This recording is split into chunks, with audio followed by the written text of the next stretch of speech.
Hola, soc Juan Bordera, soc periodista especialitzat en clima, guionista i diputat a les Corts Valencianes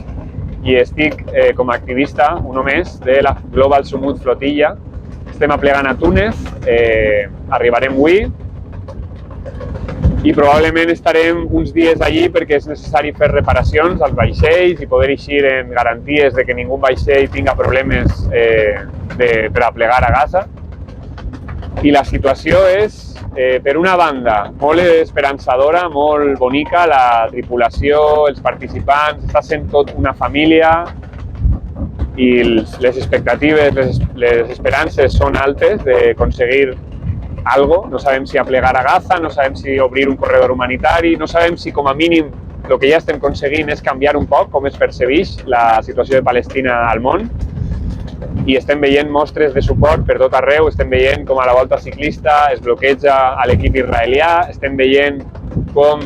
els estibadors italians amenacen en paralitzar Europa si li passa alguna cosa a esta flotilla, estem veient com els professors a Madrid estan tancant-se en el Cercle de Belles Arts per a fer també una exigència al govern espanyol d'aprovar un decret d'embargo d'armes, de compraventa d'armes a Israel, que és un mínim que hauria d'haver-se aconseguit fa molt de temps,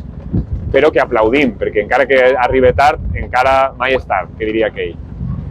Les expectatives de la missió són altes, però al mateix temps som molt conscients de a qui s'enfrontem. Estem parlant d'un govern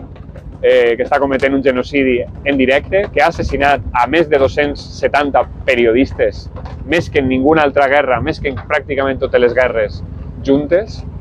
prèvies, i per això vos demanem que dins de les vostres possibilitats ens recolzeu tot el que pugueu perquè estem intentant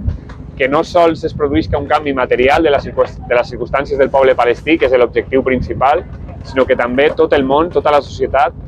siga conscient de que es poden fer coses, que encara que parega impossible,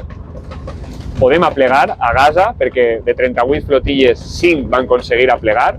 i que us desitgem que l'acte siga un èxit i que la flotilla també. Viva Palestina Libre!